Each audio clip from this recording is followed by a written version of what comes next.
No, it's always low price, always low price. So people are drawn to low price.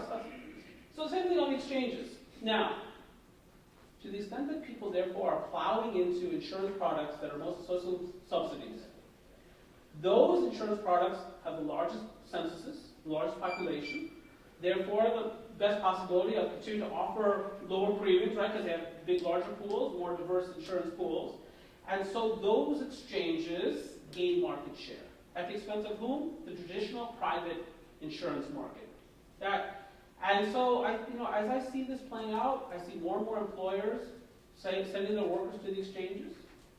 And you say, no, Ani, but that's not going to happen because we insure our employees right now because it's the right thing to do, and it's the only way we can keep our employees. If we don't do that, they're going to go to our competitors. The question then becomes, when does your competitor send their workers to the exchanges? Because as soon as they do that, now you're going to be asking the question, when do I do that? And I think there will be a follow the leader. And they'll start in certain industries faster than others, but it's coming.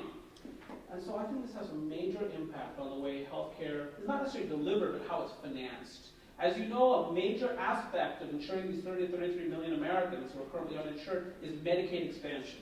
So on the hook here is the taxpayer.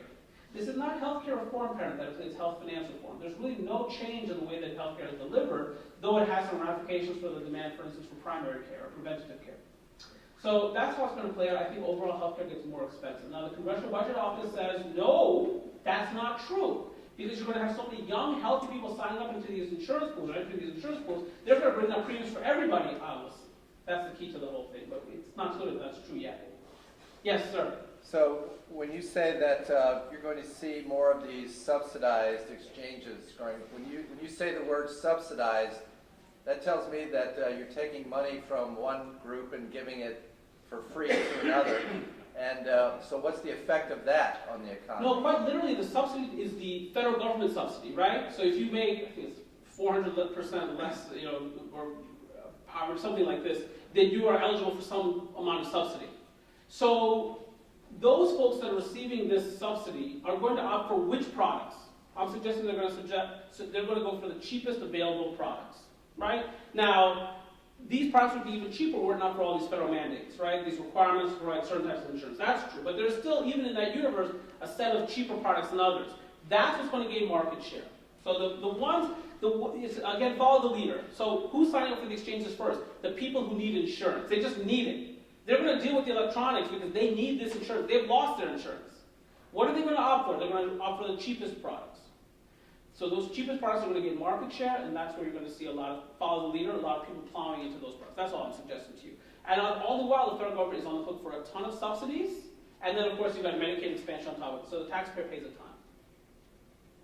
That means we keep borrowing, and the federal debt just keeps growing. True. So at what point does that merry-go-round stop? Oh, my goodness. On a very bad day. But it's not now. It's not now. And I showed you that slide a moment ago. On debt to GDP ratio. The Japanese debt to GDP ratio is 250%, roughly. They have worse demographics than us. They don't grow nearly as quickly as us, and their debt is bigger than ours as a fraction of their gross domestic product, and people still buy Japanese bonds.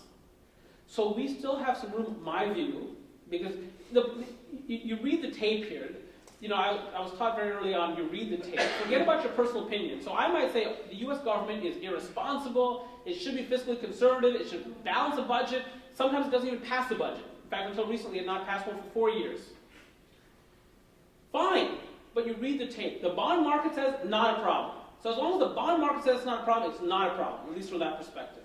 One of these days, the bond market's going to say it's a problem. And when that day comes, interest rates are going to skyrocket, the next recession comes. Or another recession comes, whenever that happens to be. But it's not now. It's not now. People are buying 10-year debt today at yielding 2.96%. So they're saying, I'm going to lend you for 10 years. Just give me 2.96%. Take out inflation, that's 1% real return. Sir? When are these trillions of dollars in monetary stimulus going to release? And when will it start affecting inflation and causing a different issue? Right. So yes, there's a lot of liquidity out there in the economy, but until it really hits Main Street, it doesn't really trigger a lot of economic growth and therefore a lot of inflation. So it's stuck as bank reserves. So banks have all this liquidity on their balance sheet, but it doesn't mean anything because if it doesn't hit Main Street, okay. So that's the question of the velocity of money. And the velocity of money continues to be quite slow. And what many economists like Larry Summers who would have been our Federal Reserve chairman, probably if he sort of didn't opt out. Janet Yellen was confirmed yesterday, as you know, with the Senate vote. He was saying, well, we're in a liquidity trap. So what happens? The central bank is effectively printing money. It's plowing money into the banking system, but that money is just not triggering economic activity. And so what do? They plow even more money into the banking system, waiting. But the money is there, piling up. And at some point, if that money gets released into the economy, here comes inflation. Now, I don't think we're at that point yet. And it should be noted that there's a lot of release valves for inflation in America. Meaning, in the 1970s and early 1980s, when we had this profound inflation, that was supply side, oil price-induced inflation primarily, we did not have a China the way that we have a China today. We didn't have an India.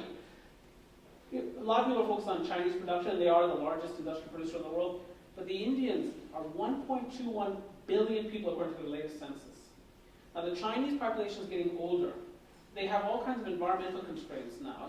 Many of their rivers no longer support life. Their air quality is considerably worse even than India's. So the Indians are going to be a factor here. That's an outlet for inflation because you've got 1.21 billion Indians, or some fraction thereof, ready to work. The Chinese have had this policy of one child per family in urban areas, which they have implemented with fidelity. The Indians have no restriction on reproduction. The Indians gave us the Kama Sutra, and apparently, according to their census data, there's a huge game of Twister out there. Because an ungodly proportion of Indians are between the ages of 5 and 25. In fact, 225 million Indians are between the ages of 10 and 19. Over the next decade, they enter the global labor force. That's not inflationary. So we've got a ton of money supply out there. There's no question about that. But I don't necessarily see inflation in our near-term future, at least significantly. And again, it's not a question of ideology. Oh, the Federal Reserve is printing all this money. The federal government has all these deficits. We're going to have inflation. Read the tape. What tape would you read? The bond market. Because in those bond prices, in those bond futures prices are predictions of future inflation. Bond market does not seem concerned. And I'm not particularly concerned, at least for 2014. I don't think this is a big inflationary year.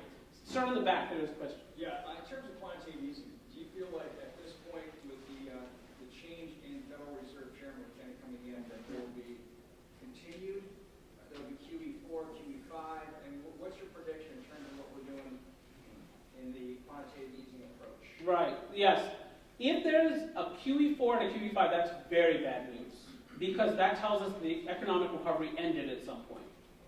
What I think you see with Janet Yellen as a Federal Reserve Chair, formerly Vice Chair of the Federal Reserve, and very similarly minded to Ben Bernanke from a policy perspective, thought of by the markets as a dove, is an attenuation of QE3, meaning it's going to be a really slow taper. So you might remember that in December at their Federal Reserve Open Market Committee meeting, the Federal Reserve announced that we're going to start tapering instead of $85 billion per month, $75 billion per month. Now the prediction had been that when the Federal Reserve actually begins announcing tapering, the markets will respond badly, but they did not respond badly. In fact, the market soared because Janet Yellen and the Federal Reserve also said, yes, we're going to begin tapering, but we're going to leave short-term rates unchanged for years to come.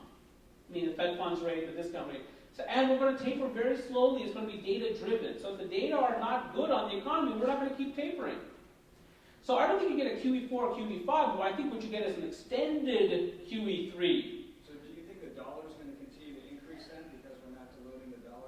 Well, no, I don't think so. The reason the dollar is increasing, it's sort of the reason the Tampa Bay Buccaneers win a game once in a while. Because there's some not strong players out there, And so, yeah, the dollar's increasing against what? The yen. It's a very weak currency, and they have, sort of stimulative monetary policies like our own. Occasionally against the euro, So, crisis-ridden currency. You don't see the dollar necessarily rise against the British pound. That's a strong currency, strong economy. By the way, the British are on the verge of balancing their budget, as are the Canadians. I mean, some of our allies have done some great work in terms of balancing their budgets. We have not come close. Now, it's true that our annual budgetary deficit has fallen. It was $1.4 trillion several years ago. Last year it was around $650 billion. So it's fallen. And by 2018, fiscal year 2018, our national deficit, our budget deficit will be 2% of gross domestic product. A few years ago, it was 10% of GDP. But then after 2018, because of Medicare, for instance, and other sort of demographic-related expenditures, entitlements, the deficit goes back up again. So we never get to balance budget for this cycle. So we've got a problem. But QE3 is extended. That's the bottom line.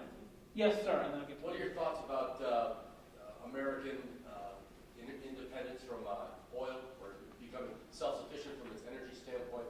You hear a lot of talk about it by 2016, 2018. Do you believe that'll be true? And if so, what are the long-term economic impacts of that? Oh, my goodness, so many. So we are, probably within 2 decades of energy independence. Of course, the International Energy Agency, but as you suggest, there's many analysts who believe that it'll happen much sooner than that. We are still a net importer of energy. I mean, we still consume a lot of energy. And think about today and how many people are using natural gas and heating oil and so on and so forth, right? So, oil production is up, from 6.4 to 8 million barrels per day, a couple of years to 10 million barrels per day, but it's still gradual. And as a nation, we have no national energy strategy, as you know. I mean, we can't even figure out whether we want to build this pipeline from Canada or not. As if pipeline technology is brand new. We'd rather, have oil on trains because that's so much safer.